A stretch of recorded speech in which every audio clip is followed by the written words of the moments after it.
പിതാവായ ദൈവത്തിൻ്റെ സ്നേഹവും പുത്രനായ യേശുക്രിസ്തുവിൻ്റെ കൃപയും ആശ്വാസദായകനായ പരിശുദ്ധാത്മാവിൻ്റെ സഹവാസവും ശാലോം ശുശ്രൂഷകളിൽ പങ്കുചേരുന്ന നിങ്ങളുടെ കൂടെ എപ്പോഴും ഉണ്ടായിരിക്കട്ടെ. ദൈവവചനം ശ്രവിച്ച് വചനം തിരുവചന ശുശ്രൂഷയിൽ പങ്കുചേർന്ന് നമ്മുടെ ജീവിതങ്ങളെ പ്രകാശിപ്പിക്കാം. വിശുദ്ധ പൗലോസ് അപ്പോസ്തലൻ ഗലാത്യക്കാർക്ക് എഴുതിയ ലേഖനം 3-ാം അധ്യായം 3-ാം വാക്യം.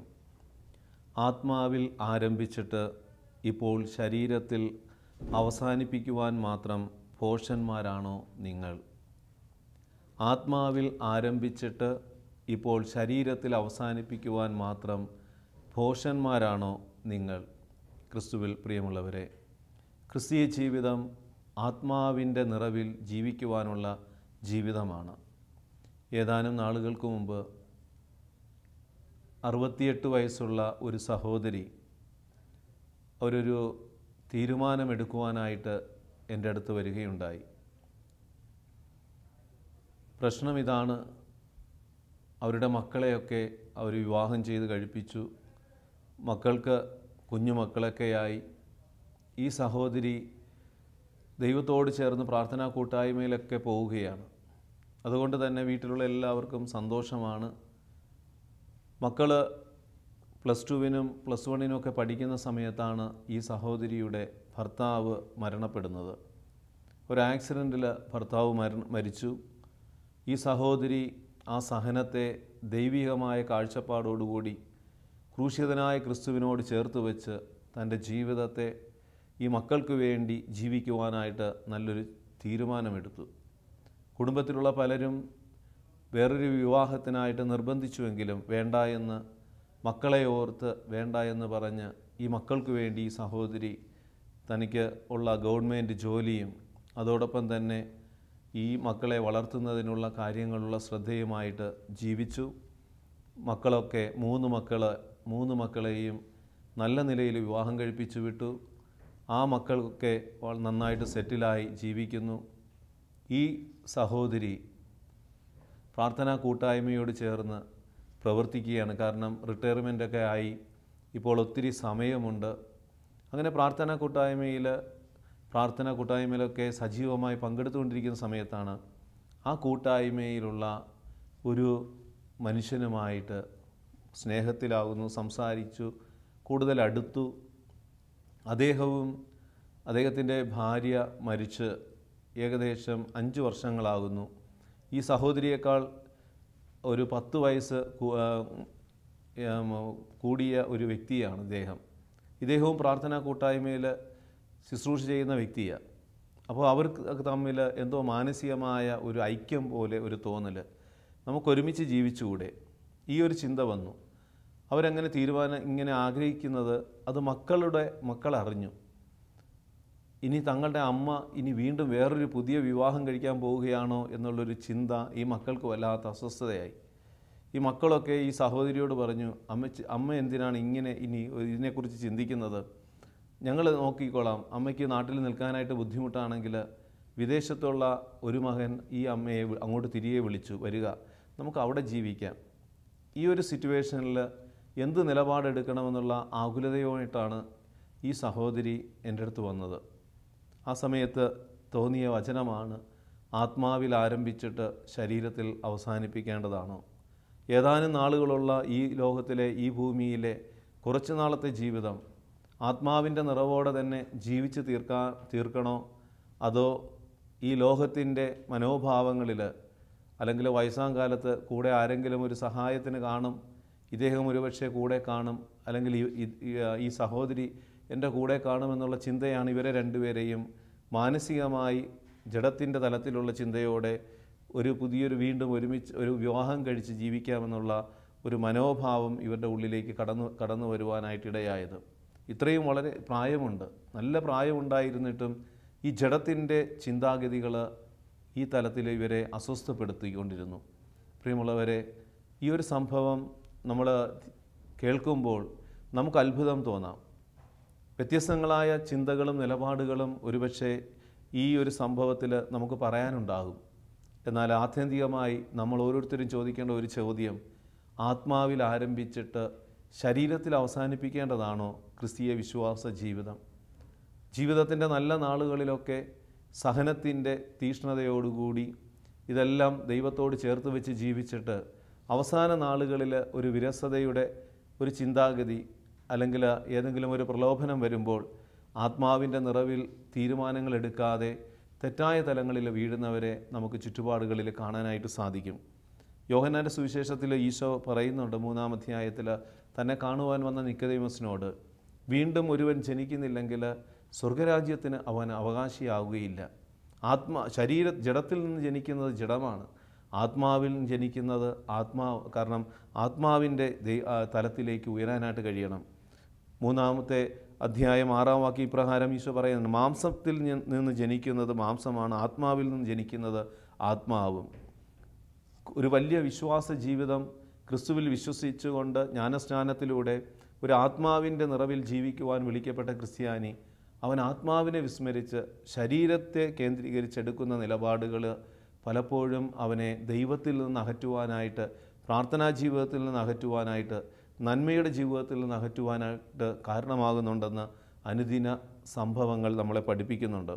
റോമാക്കാർക്ക് എഴുതിയ ലേഖനത്തിൽ 8-ാം അധ്യായം 9 വചനം പറയുകയാണ്, ദൈവത്തിൻ്റെ ആത്മാവ് യഥാർത്ഥത്തിൽ നിങ്ങളിൽ വസിക്കുന്നുവെങ്കിൽ നിങ്ങൾ ജഡികരല്ല, ആത്മീയരാണ്. ക്രിസ്തുവിൻ്റെ ആത്മാവില്ലാത്തവൻ ക്രിസ്തുവിനുള്ളവനല്ല. ക്രിസ്തുവിൻ്റെ ആത്മാവുള്ളവനാണ് ക്രിസ്ത്യാനി. ആ ആത്മാവ് നമ്മളിൽ ബലപ്പെട്ട് നിന്നാൽ ജഡത്തിൻ്റെ ദുരാശകളെ കീഴ്പ്പെടുത്തുവാനായിട്ടുള്ള ആത്മീയ ബലമുണ്ടാകും. പൗലോസ്ലീഹ പറയുകയാണ്, തീഷ്ണതയിൽ മാന്യം കൂടാതെ ആത്മാവിൽ ജ്വലിക്കുന്നവരായി നിങ്ങൾ കർത്താവിനെ ശുശ്രൂഷിക്കുവിൻ. ഈ ഭൂമിയിലെ ജീവിതം ഏത് ജീവിത അന്തസ്സിലായാലും കർത്താവിനെ ശുശ്രൂഷിക്കുന്ന ഒരു ജീവിതമാണ് ഒരു ക്രിസ്ത്യാനിയുടെ ജീവിതമെന്ന് തിരിച്ചറിയണം. ആത്മാവിൻ്റെ വില അറിഞ്ഞുകൊണ്ട് നമ്മൾ ജീവിക്കാനായിട്ട് സാധിക്കണം. കൊറിന്തോസ്യർക്ക് എഴുതിയ 1-ാം ലേഖനം 12-ാം അധ്യായം 13, നമ്മളെല്ലാവരും ഒരേ ആത്മാവിൽ ഏക ശരീരമാകുവാൻ ജ്ഞാനസ്നാനമേറ്റു. യഹൂദരെന്നോ ഗ്രീക്കുകാരെന്നോ അടിമകളെന്നോ സ്വതന്ത്രരെന്നോ ഭേദം കൂടാതെ ഒരേ ആത്മാവിനെ പാനം ചെയ്യുവാൻ എല്ലാവർക്കും സാധിച്ചു. അപ്പോൾ ഒരേ ആത്മാവിൽ കടന്നു വന്നിട്ട് ആത്മാവിൻ്റെ നിറവോടെ ജീവിക്കാതെ വിഭാഗീയതയും തെറ്റായ മനോഭാവങ്ങളും നമ്മുടെ ഉള്ളിൽ നിറഞ്ഞു നിൽക്കുന്നുണ്ടെങ്കിൽ നമ്മൾ ആത്മാവിനാൽ നയിക്കപ്പെടാത്തവരാണ്. പൗലോസ്ലീഹയുടെ ജീവിതത്തിലേക്ക് നമുക്ക് ഒന്ന് കണ്ണോടിക്കാനായിട്ട് നമുക്ക് തയ്യാറാകാം.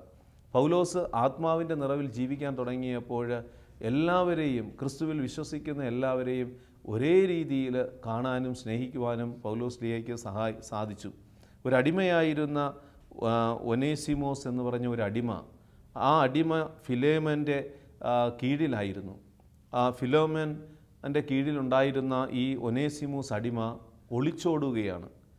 ഫിലോമോൻ്റെ അവിടെ നിന്ന് ഒളിച്ചോടി അവസാനം പൗലോസ്ലീഹയുടെ അടുത്തേക്ക് എത്തുന്നു. പൗലോസ്ലീഹ അവനെ വിശ്വാസം കൊടുത്ത്, ജ്ഞാനസ്നാനം കൊടുത്ത് അവനെ ആ ഒരു യഥാർത്ഥ ആത്മാവിൻ്റെ നിറവുള്ള മനുഷ്യനായിട്ട് മാറ്റുകയാണ്. അത് കഴിഞ്ഞതിന് ശേഷം പൗലോസ്ലീഹ ഈ ഒനാസിമോസ് എന്ന് പറഞ്ഞ ഈ അടിമയെ തിരിച്ച് ഫിലോമോൻ്റെ അടുക്കലേക്ക് വിടുകയാണ്. നമുക്ക് വിശുദ്ധ ഗ്രന്ഥത്തിൽ വിശുദ്ധ പൗലോസ്ലീഹ ഫിലോമോൻ എഴുതിയ ലേഖനത്തിൽ ഒരു അധ്യായമുള്ള ആ ലേഖനം വായിക്കുമ്പോൾ നമുക്ക് കാണാനായിട്ട് സാധിക്കും, പൗലോസ്ലീഹ ഈ അടിമയെ തിരിച്ചയക്കുമ്പോൾ ഫിലോമിനോട് പറയുന്ന നിർദ്ദേശങ്ങളുണ്ട്. എൻ്റെ പുത്രൻ ഒനേസിമോസ് എന്ന പോലെ അവനെയും സ്വീകരിക്കുക. എൻ്റെ പുത്രൻ ഒനേസിമോസ് എന്നെ എന്ന പോലെ നീ അവനെ സ്വീകരിക്കണം. ഫിലോമോൻ ക്രിസ്തുവിൽ വിശ്വസിക്കുന്ന ഒരു വിശ്വാസിയായിരുന്നിട്ട് കൂടി, കാരണം തൻ്റെ കീഴിലുണ്ടായിരുന്ന അടിമയെ ശരിയായ രീതിയിൽ കാണാനായിട്ട് ഈ മനുഷ്യന് സാധിച്ചില്ല.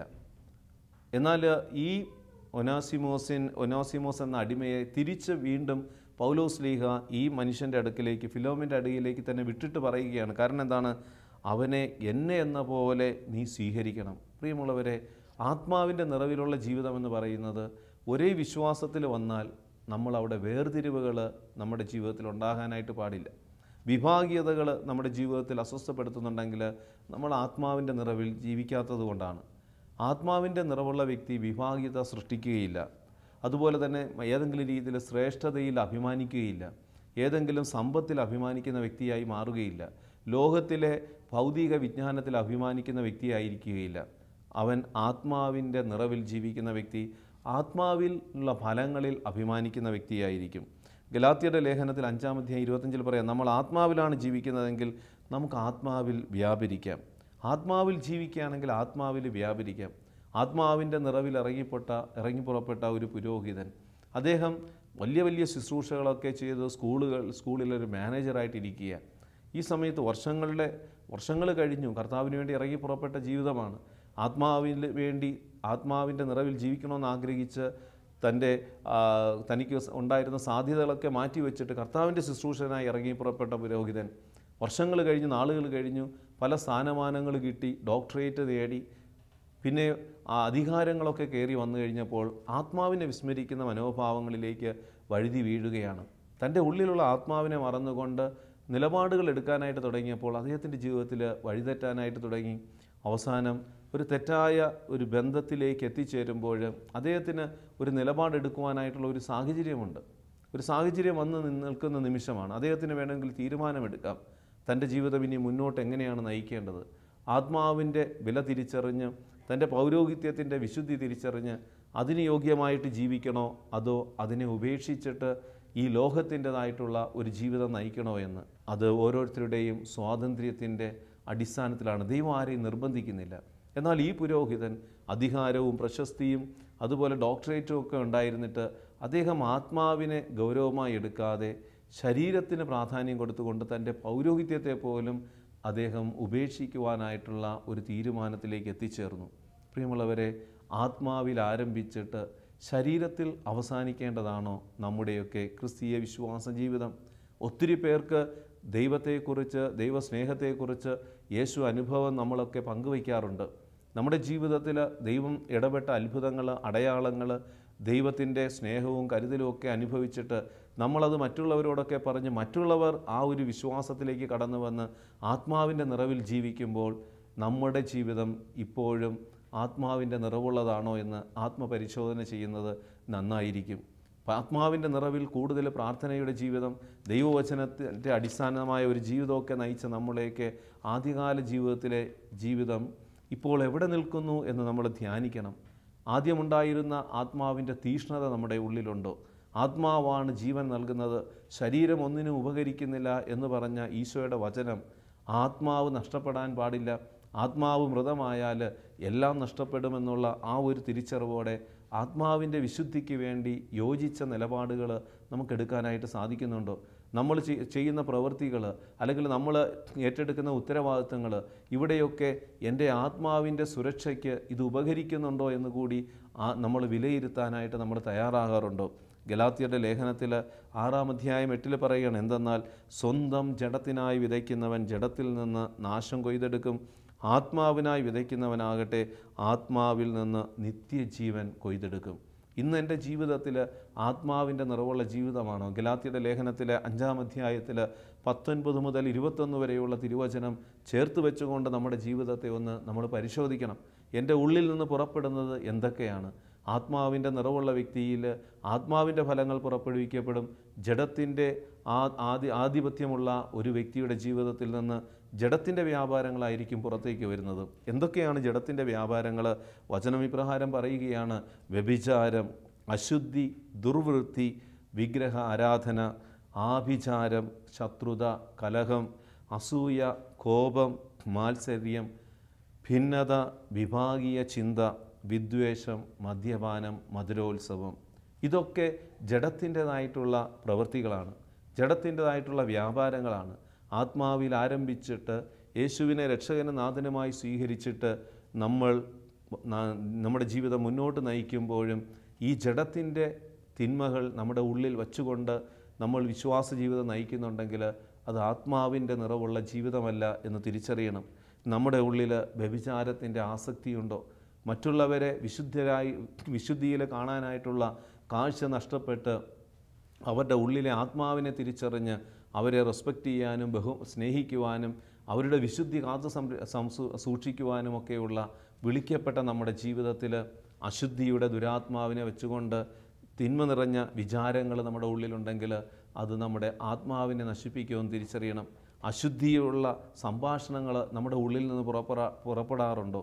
അശുദ്ധിയുള്ള കാഴ്ചകൾ കാണാനായിട്ട്, അശുദ്ധിയുള്ള സംസാരങ്ങൾ കേൾക്കാനായിട്ടൊക്കെ നമ്മുടെ ജീവിതത്തെ വിട്ടുകൊടുക്കുമ്പോൾ നമ്മുടെ ആത്മാവിൻ്റെ ആ ഐക്യം, വിശുദ്ധി നമ്മൾ തന്നെ തല്ലിക്കെടുത്തുകയാണ്. വിഗ്രഹാരാധന ഇത് ജഡത്തിൻ്റെ ഒരു പ്രവൃത്തിയാണ്. സത്യദൈവത്തിലേക്ക് കടന്നു വന്ന് സത്യദൈവത്തെ ആരാധിക്കാൻ വിളിക്കപ്പെട്ട നമ്മുടെ ജീവിതത്തിൽ, യേശുക്രിസ്തുവിനെ ഹൃദയത്തിൽ പൂജിക്കുവാൻ വിളിക്കപ്പെട്ട നമ്മുടെ ജീവിതത്തിൽ ആദ്യത്തെ മാർപ്പാപ്പ പറയുകയാണ്, നിങ്ങൾ യേശുക്രിസ്തുവിനെ ഹൃദയത്തിൽ പൂജിക്കുവിൻ. കാരണം ആത്മാവിൻ്റെ ജീവിതമെന്ന് പറയുന്നത്, ആത്മാവിലുള്ള ജീവിതം എന്ന് പറയുന്നത് യേശുക്രിസ്തുവിനെ ഹൃദയത്തിൽ പൂജിക്കണം. അല്ലാതെ ജഡത്തിൻ്റെ ചിന്തകൾ, ജഡത്തിൻ്റെ വ്യാപാരങ്ങളല്ല ഒരുവൻ്റെ ഉള്ളിൽ അവൻ്റെ ആരാധന വിഷയമായിട്ട് മാറേണ്ടത്. വിഗ്രഹാരാധന, ക്രിസ്തുവിന് പകരമായി സമ്പാദ്യം അല്ലെങ്കിൽ സമ്പത്ത് ഒരു വലിയ ആരാധനയായിട്ട് മാറ്റുമ്പോൾ നമ്മൾ സമ്പത്തിനെ ആരാധിക്കുന്നവരായിട്ട് മാറും.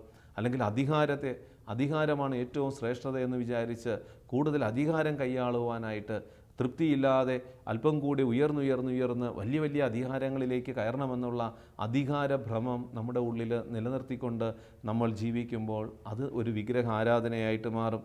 അതോടൊപ്പം തന്നെ ആഭിചാരം, ശത്രുത, മറ്റുള്ളവരോട് നമ്മൾ ശത്രുത പുലർത്തുന്ന വ്യക്തിത്വം, അല്ലെങ്കിൽ നമുക്കെതിരെ പ്രവർത്തിക്കുന്നവരോട് നമുക്ക് ശത്രുത ഉള്ളിൽ നിലനിർത്തിക്കൊണ്ട് ജീവിക്കുകയാണെങ്കിൽ അത് ആത്മാവിലുള്ള ജീവിതമല്ല. ആത്മാവിൽ ആരംഭിച്ചിട്ട് നമ്മളിപ്പോൾ ശരീരത്തിലൂടെ കടന്നു പോകുന്ന ഒരു ജീവിതമായിട്ട് തരം താഴും. കലഹം, അസൂയ, നമ്മുടെയൊക്കെ കൂട്ടായ്മകളിൽ, നമ്മുടെയൊക്കെ കുടുംബ ബന്ധങ്ങളിൽ, നമ്മളായിരിക്കുന്ന തൊഴിൽ സംരംഭങ്ങളിലൊക്കെ ശത്രുതയും അസൂയയും വെച്ചുകൊണ്ടാണ് പ്രവർത്തിക്കുന്നതെങ്കിൽ നമ്മൾ ജഡത്തിൻ്റെ ആ ഒരു ആധിപത്യത്തിലാണെന്ന് തിരിച്ചറിയണം, ആത്മാവിലല്ല. കോപം, മാത്സര്യം, ഭിന്നത, വിഭാഗീയ ചിന്ത, വിദ്വേഷം, മദ്യപാനം, മധുരോത്സവം, ഈ തിന്മകൾ ഇതിനെയൊക്കെ വിശദമായി വിശദീകരിക്കുവാനായിട്ട് നമുക്ക് സമയപരിധിയുണ്ട്. അപ്പോൾ ഈ തിന്മകൾ നമ്മുടെ ഉള്ളിലുണ്ടെങ്കിൽ തിരിച്ചറിയണം, ഞാൻ ആത്മാവിൽ ആരംഭിച്ചിട്ട് ഇപ്പോൾ ജഡത്തിൻ്റെ തലത്തിൽ അധംപതിച്ച ജീവിതമാണ്. ജഡത്തിൻ്റെ തലത്തിൽ അധംപതിച്ച ജീവിതമാണ്. ഈ തിന്മകൾ നമ്മുടെ ഉള്ളിൽ വെച്ചുകൊണ്ട് പോയാൽ നമ്മുടെ അന്ത്യമെന്ന് പറയുന്നത് നരകത്തിലേക്ക്, നിത്യമായ നരകാഗ്നിയിലേക്ക്. കാരണം ജഡത്തിൻ്റെ അന്ധതയിലേക്ക് നമ്മൾ അവസാനിക്കും. അതല്ല ദൈവം നമ്മളിൽ നിന്ന് ആഗ്രഹിക്കുന്നത്. ദൈവം നമ്മളിൽ നിന്ന് ആഗ്രഹിക്കുന്നത് ആത്മാവിൽ ആരംഭിച്ച ജീവിതം ആത്മാവിൽ തന്നെ നിലനിർത്തി ആത്മാവിൻ്റെ ഫലങ്ങളിലേക്ക് വളരണം. എന്താണ് ആത്മാവിൻ്റെ ഫലങ്ങൾ? ഗലാത്യരുടെ ലേഖനത്തിൽ 5-ാം അധ്യായത്തിൽ നമ്മൾ കാണുന്നുണ്ട്. 22 മുതലുള്ള തിരുവചനങ്ങളിൽ ആത്മാവിൻ്റെ ഫലങ്ങളെക്കുറിച്ച് പറയുന്നുണ്ട്. സ്നേഹം, ആനന്ദം, സമാധാനം, ക്ഷമ, ദയ, നന്മ, വിശ്വസ്തത, സൗമ്യത, ആത്മസംയമനം. ഇവയാണ് ആത്മാവിൻ്റെ ഫലങ്ങൾ. ആത്മാവിൽ ആരംഭിച്ച ജീവിതം ഇതേ ഫലങ്ങളുമായി നമ്മുടെ ജീവിതം അവസാനം വരെ കൊണ്ടുപോകാനായിട്ട് കഴിയണം. ചിലരുടെയൊക്കെ ജീവിതം കാണുമ്പോൾ നമുക്ക് കാണാനായിട്ട് സാധിക്കും, യേശുവിൽ വിശ്വസിക്കുന്ന, യേശുവിനെ രക്ഷകനാഥനുമായി സ്വീകരിച്ചിട്ട് ആത്മാവിൻ്റെ ഫലങ്ങൾ പുറപ്പെടുവിച്ച് ജീവിക്കുന്ന ജീവിതങ്ങൾ, അവരുടെയൊക്കെ ഉള്ളിൽ ഈ നന്മകൾ അവരുടെ ജീവിതത്തിൽ നിന്ന് പുറത്തു വരുന്നത് കാണാനായിട്ട് സാധിക്കും. എല്ലാവരോടും സ്നേഹമായിരിക്കും. അവർ ശത്രുക്കളോടെ പോലും സ്നേഹിക്കും. തങ്ങൾക്കെതിരെ ദുരാരോപണം പറയുന്നവരെ വ്യക്തിയെയും സ്നേഹിക്കും. ഉള്ളിൽ എപ്പോഴും ഒരു ആനന്ദം കാണും. നഷ്ടങ്ങൾ, എന്ത് പ്രശ്നങ്ങളുണ്ടായാലും ദൈവമെല്ലാം കാണുന്നുണ്ട്. കാരണം ആത്മാവിൻ്റെ നിറവുള്ള വ്യക്തിക്ക് ദൈവീയ കാഴ്ചപ്പാടോടുകൂടി എല്ലാം കാണാൻ പറ്റും. കാരണം ഇതെല്ലാം ദൈവം കാണുന്നുണ്ട്. ദൈവം ഇടപെടും, തക്ക സമയത്ത് ദൈവം ഇടപെടും. ഈ സഹനങ്ങൾ ദൈവം എടുത്തു മാറ്റും. അപ്പോൾ ആ ഒരു പ്രത്യാശയോടെ ആനന്ദത്തിൻ്റെ ജീവിതം നയിക്കും. എല്ലാവരോടും സമാധാനത്തിൽ വർത്തിക്കും. ദൈവം നമ്മളിൽ നിന്ന് ആഗ്രഹിക്കുന്ന അതാണ്. ആത്മാവിൽ ആരംഭിച്ച ജീവിതം എല്ലാവരോടും സമാധാനത്തിൽ വർത്തിക്കണം. ശത്രുത അത് പിശാചിൻ്റെ പ്രവൃത്തിയാണ്. നമുക്കെതിരെ പ്രവർത്തിക്കുന്നവരോട് പോലും സമാധാനത്തിലായിരിക്കുവാനായിട്ട് സാധിക്കണം. ആത്മാവിൻ്റെ ഫലങ്ങൾ അസീസിലെ ഫ്രാൻസിസിൻ്റെ ജീവിതത്തിൽ നമ്മൾ കാണുന്നുണ്ട്. അദ്ദേഹം സമാധാനത്തിൻ്റെ ഫലങ്ങൾ പുറപ്പെടുവിച്ചു. കുരിശുയുദ്ധം നടക്കുന്ന സമയത്തും അദ്ദേഹം കടന്നു ചെല്ലുകയാണ്. ക്രിസ്ത്യാനികളോട് ശത്രുത പുലർത്തിയിരുന്നവരോട് പോലും സമാധാനം സ്ഥാപിക്കുവാനായിട്ട് അസീസിലെ ഫ്രാൻസിസ് പോകുവാൻ കാരണം ആത്മാവിൻ്റെ നിറവാണ്. പരിശുദ്ധാത്മാവിൻ്റെ നിറവുള്ളത് കൊണ്ട് ആ ശത്രുതയെപ്പോലും അവിടെ മാറ്റുവാനായിട്ട് ഫ്രാൻസിസിൻ്റെ സ്നേഹത്തിലൂടെ, ഇടപെടലുകളിലൂടെ ആ ശത്രുക്കളെപ്പോലും ക്രിസ്തുവിലുള്ള വിശ്വാസത്തിലേക്ക് തിരികെ പിടിക്കുവാനായിട്ട് ഫ്രാൻസിസിന് സാധിച്ചു. ക്ഷമ, ദയ, നന്മ, വിശ്വസ്തത, സൗമ്യത, ഇതൊക്കെ ആത്മാവിൻ്റെ ഫലങ്ങളാണ്. ഇത് നമ്മുടെ ജീവിതത്തിൽ വളർത്തി വരുമ്പോൾ ആത്മാവിൽ ആരംഭിച്ച് ആത്മാവിൽ തന്നെ അവസാനിപ്പിക്കുന്ന വിശുദ്ധമായൊരു ജീവിതമായിട്ട് നമ്മുടെയൊക്കെ ജീവിതങ്ങൾ മാറും. ഫിലിപ്പിയരുടെ ലേഖനത്തിൽ 3-ാം അധ്യായം 3 പറയുകയാണ്, നമ്മളാണ് യഥാർത്ഥ പരിച്ഛേദർ, ദൈവത്തെ ആത്മാവിൽ ആരാധിക്കുകയും യേശുക്രിസ്തുവിൽ അഭിമാനം കൊള്ളുകയും ജഡത്തിൽ ശരണം വയ്ക്കാതിരിക്കുകയും ചെയ്യുന്ന നമ്മൾ ജഡത്തിൽ ശരണം വയ്ക്കുമ്പോൾ യഥാർത്ഥത്തിൽ ആത്മാവിനെ നമ്മൾ വിസ്മരിക്കുന്നവരായിട്ട് മാറും. ശരീരത്തെക്കുറിച്ച് മാത്രം നമ്മൾ കൂടുതൽ ചിന്തിച്ചിരുന്നാൽ ആത്മാവിനെ വിസ്മരിച്ച് ശരീരത്തെ പോഷിപ്പിക്കാനായിട്ടുള്ള ചിന്തകളിൽ നമ്മൾ അടിമപ്പെടും. അവസാനം നമുക്ക് പ്രാർത്ഥിക്കാൻ സമയം കാണൂല. കൂദാശകളുമായി ബന്ധപ്പെട്ട വിശുദ്ധമായ ജീവിതം നയിക്കുവാനായിട്ടൊക്കെ താല്പര്യക്കുറവുകൾ വരും. ജഡത്തിനായി നമ്മൾ അമിത പ്രാധാന്യം കൊടുത്താൽ. പത്രോസ്ലീഹയുടെ 1-ാം ലേഖനം 3-ാം അധ്യായം 18 ക്രിസ്തുവിനെയും പാപങ്ങൾക്കു വേണ്ടി ഒരിക്കൽ മരിച്ചു, അത് നീതിരഹിതർക്ക് വേണ്ടിയുള്ള നീതിമാൻ്റെ മരണമായിരുന്നു. ശരീരത്തിൽ മരിച്ച ആത്മാവിൽ ജീവൻ പ്രാപിച്ചുകൊണ്ട് നിങ്ങളെ ദൈവസന്നിധിയിലേക്ക് എത്തിക്കുന്നതിന് വേണ്ടിയായിരുന്നു അത്. അപ്പോൾ ക്രിസ്തു തന്നെയും നമ്മുടെ പാപങ്ങൾക്ക് വേണ്ടി മരിച്ചത് നമ്മുടെ ഈ ഭൂമിയിലെ ജീവിതം ജഡത്തിൽ അവസാനിപ്പിക്കാതെ ആത്മാവിൽ അവസാനിപ്പിക്കാനാണ്. കാരണം ശരീരത്തിൽ മരിച്ച് ആത്മാവിൽ ജീവൻ പ്രാപിച്ചുകൊണ്ട് ദൈവസന്നിധിയിൽ നമ്മൾ എത്തുന്നതിന് വേണ്ടിയാണ് ക്രിസ്തു നമുക്ക് വേണ്ടി കാൽവരിയിൽ മരിച്ചതെന്ന് പത്രോസ്ലീഹ പറയുകയാണ്. അപ്പോൾ നമ്മുടെയൊക്കെ ജീവിതങ്ങൾ ആത്മാവിൽ ആരംഭിച്ച ജീവിതം ശരീരത്തിൽ അവസാനിപ്പിക്കുന്നുണ്ടോ? ഒരു സഹോദരി, അവരുടെ മകള് +2 പഠിക്കുന്ന കുഞ്ഞ് അവൾ +2 പാസ്സായി. അവൾക്ക് നല്ല മാർക്ക് സ്കോർ ചെയ്യാനായിട്ട് സാധിച്ചു. എല്ലാറ്റിനും A+ കിട്ടി.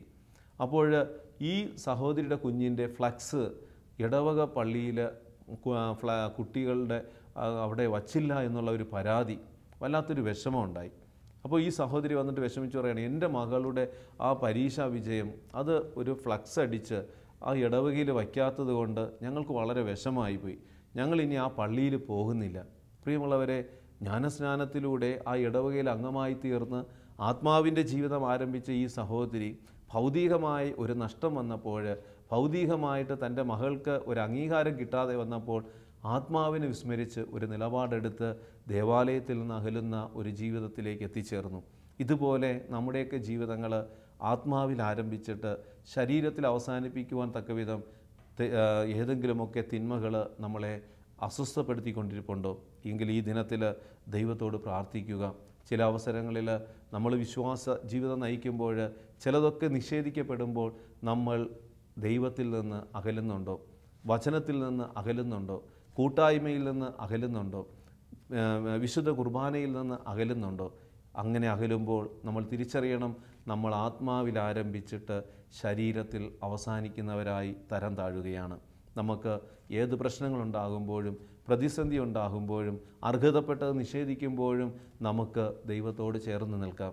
മറ്റുള്ളവർ നമ്മുടെ ജീവിതത്തിൽ നമുക്ക് അവകാശപ്പെട്ടത് നിഷേധിക്കുമ്പോഴും നമുക്ക് കൂദാശകളിൽ നിന്ന് അകലാതിരിക്കാം.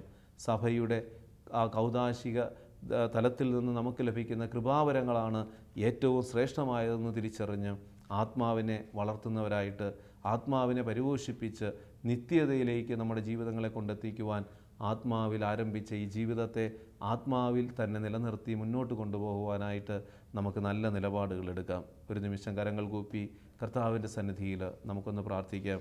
കാരുണ്യവാനായ ദൈവമേ, ഗലാത്യരുടെ ലേഖനത്തിൽ 3-ാം അധ്യായം 3-ാം വാക്യത്തിൽ അവിടുന്ന് ഞങ്ങളോട് തന്നെ ചോദിക്കുന്ന ചോദ്യമാണല്ലോ, ആത്മാവിൽ ആരംഭിച്ച് ശരീരത്തിൽ അവസാനിപ്പിക്കേണ്ടതാണോ ഈ ജീവിതം? കർത്താവേ, ആത്മാവാണ് ജീവൻ നൽകുന്നതെന്നും ശരീരമൊന്നിനും ഉപകരിക്കുന്നില്ല എന്നും പഠിപ്പിച്ച യേശുവേ, നിന്നെ ഹൃദയത്തിൽ പൂജിച്ച് ആത്മാവിന് യോഗ്യമായി ജീവിക്കുവാൻ, ആത്മാവിൻ്റെ ഫലങ്ങൾ പുറപ്പെടുവിച്ച് നിത്യതയിലേക്ക് ഞങ്ങളുടെ ജീവിതങ്ങളെ കൊണ്ടെത്തിക്കുവാനായിട്ടുള്ള ദൈവകൃപ ഞങ്ങളിൽ നിലനിർത്തണമേ. നിത്യം പിതാവും പുത്രനും പരിശുദ്ധാത്മാവുമായ സർവേശ്വര എന്നേക്കും ആമേൻ.